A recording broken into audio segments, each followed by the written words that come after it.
There was a cloth bag above the stove. Every farm kitchen in rural America had one through the 1940s. Every heel from every loaf of bread went into that bag, not thrown away, stored. When the bag was full, it became a meal that fed 6 people for under a dime. That is number 13 on this list. You have never heard of it.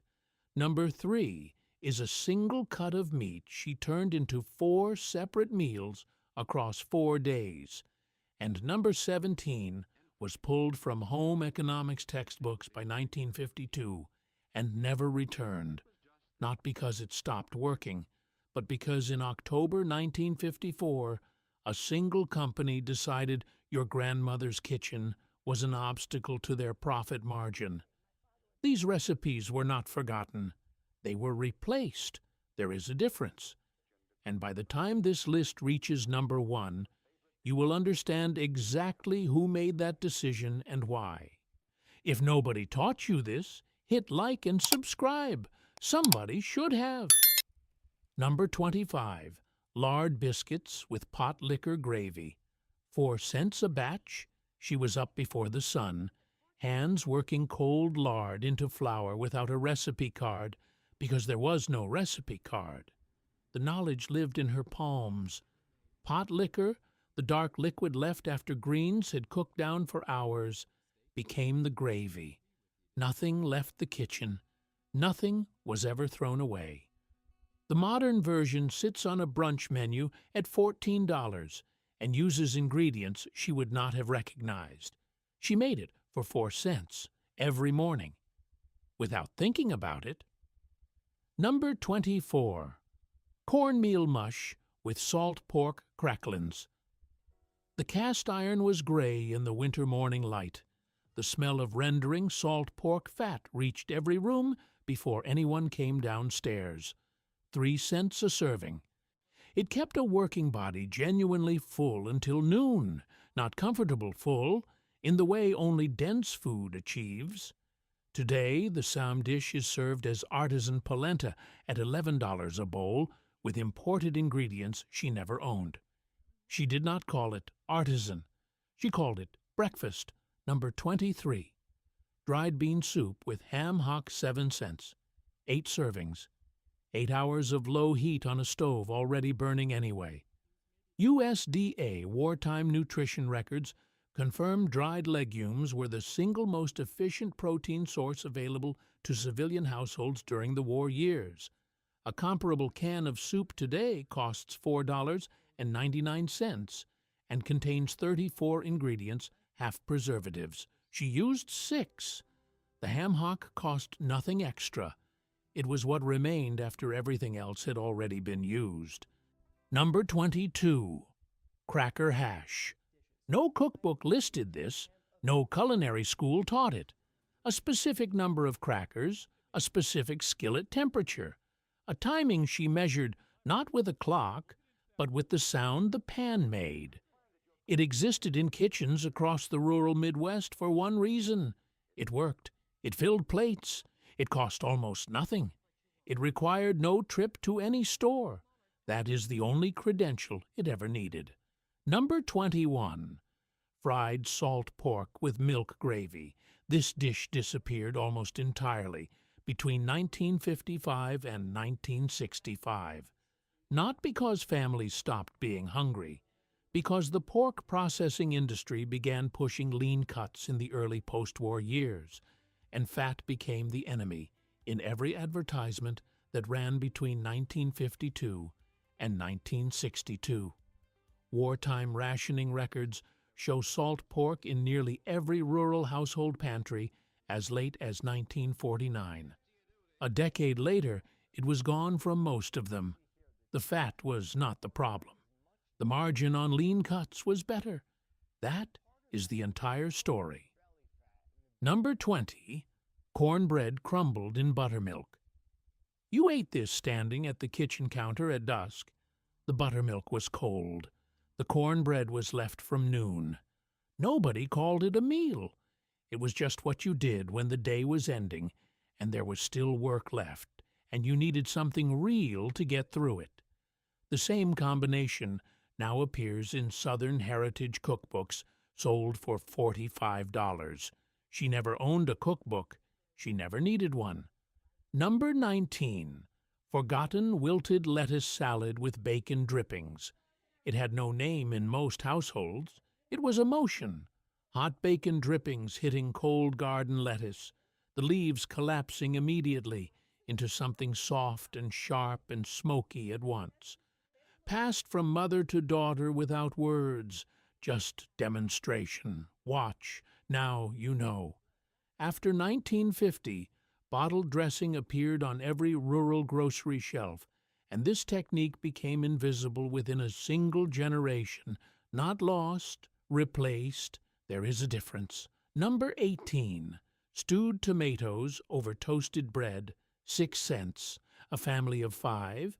Tomatoes cooked low for an hour, poured over bread pressed directly on the stovetop until dark at the edges.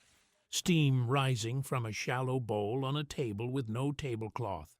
Just food that was hot and real, and on the table by 6 in the morning. The modern version is rebranded as shakshuka at $17 a plate. The tomatoes are roughly the same. Everything else is a story someone is charging you to believe. She did not shop the way you shop. She managed. The pantry was not a convenience. It was a system built from repetition, from the specific knowledge of what 6 people consumed in a week and what could be stretched across 2. There was no food waste in this kitchen, not because of virtue, because waste was arithmetic she could not afford. What we are counting on this list is not recipes. We are counting decisions. Every entry is a woman who looked at almost nothing and chose not to panic. That is not frugality. That is a discipline that has no modern name, no modern market, and that is exactly why you have never been taught it. Number 17. The recipe removed from textbooks.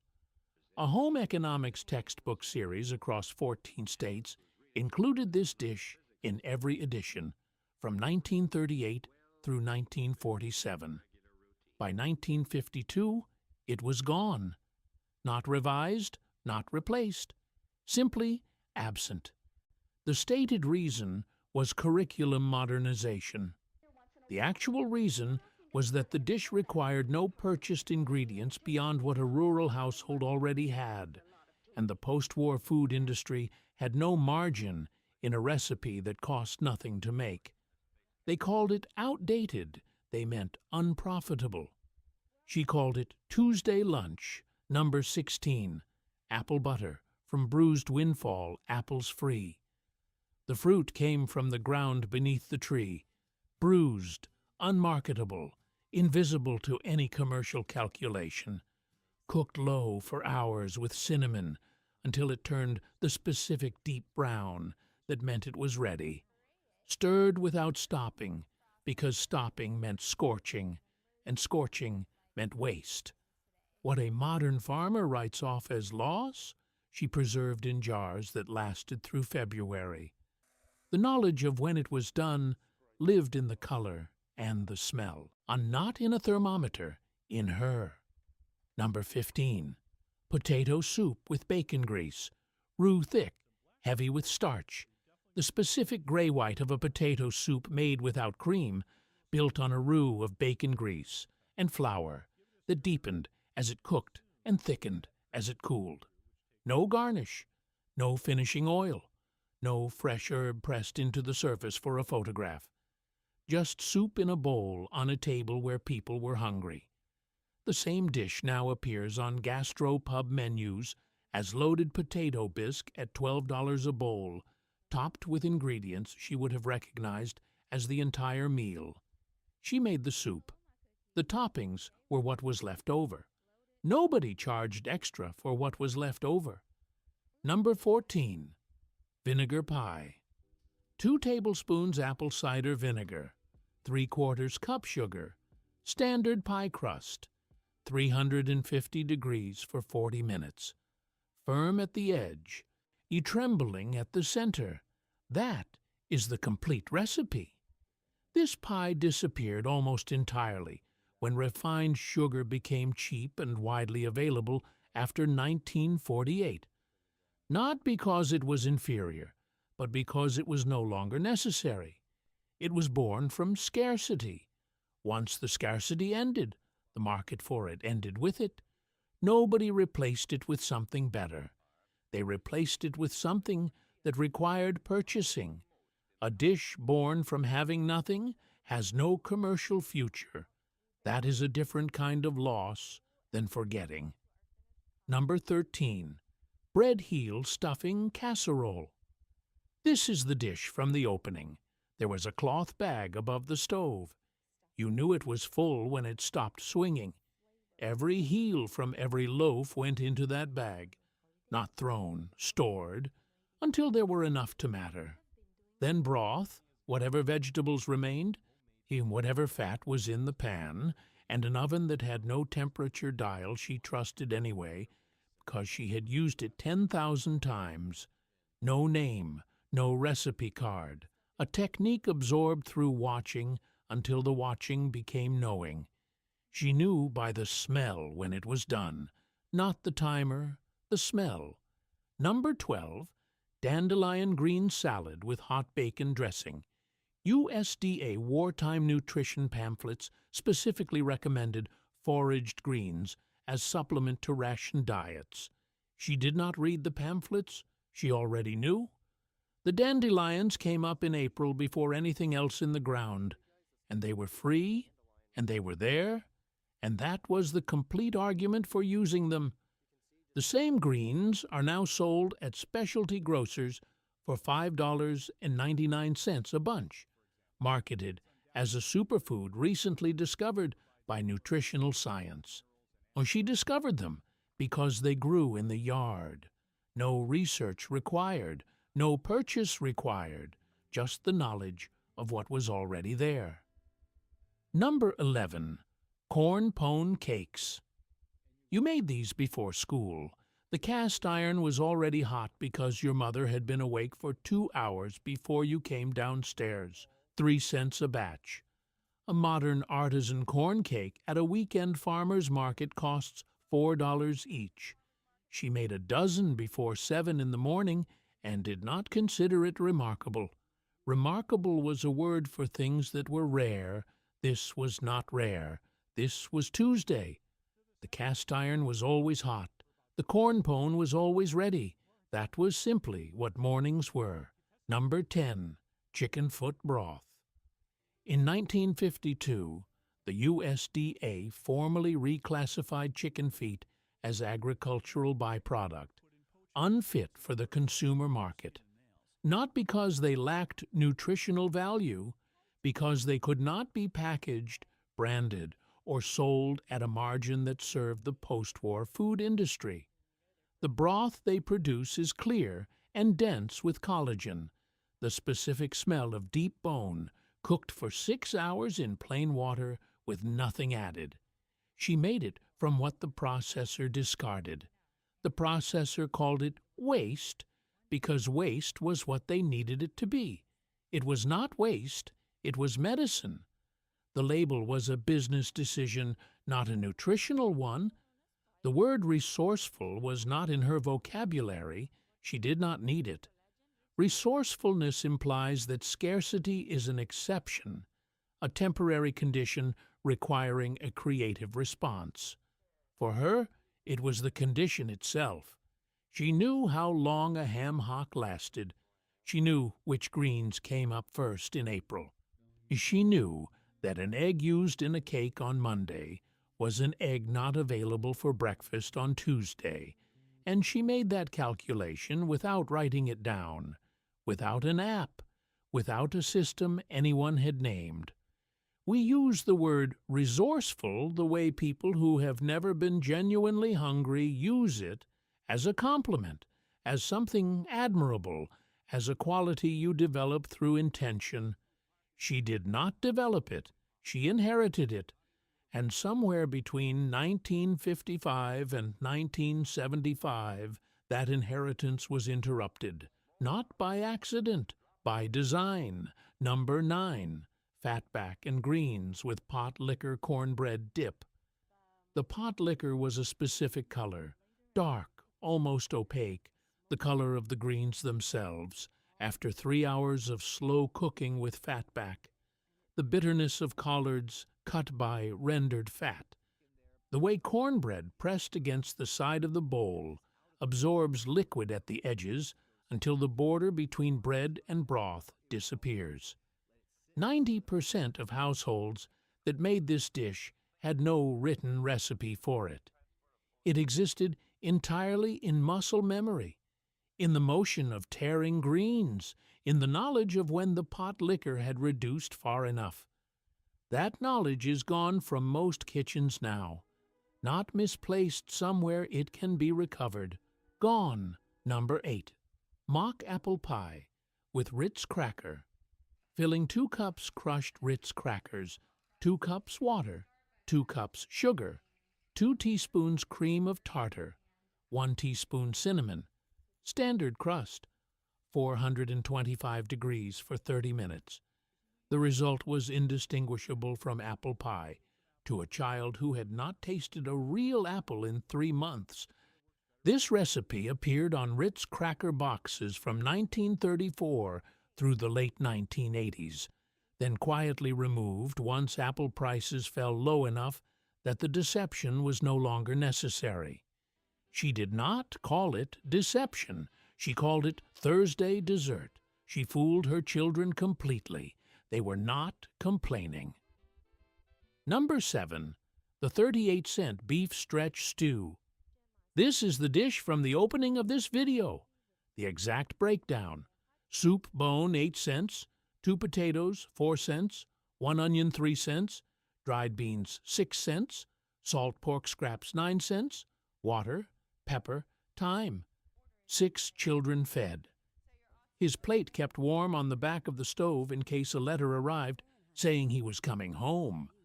The silence after a meal like this was its own kind of full, not contentment, not satisfaction, just the specific quiet of people who have eaten and will eat again tomorrow and understand that is enough. She did not call it enough. She called it supper. Number 6. Tomato gravy over biscuits, 11 cents. A family of 5. She was farm to table before anyone painted that phrase on a chalkboard outside a restaurant. The modern version, biscuits with tomato jam and burrata at places currently advertising themselves as farm to table, costs $22 a plate. The tomatoes are roughly the same. The biscuits are close. The $21.89 of difference is the sign outside, the lighting inside, and the person who realized that what your grandmother did for free could be sold back to her grandchildren at a significant margin. Number 5. Egg drop corn chowder, November 1944. With the window above the sink fogged with steam by 7 in the morning, the pot had been on since 6.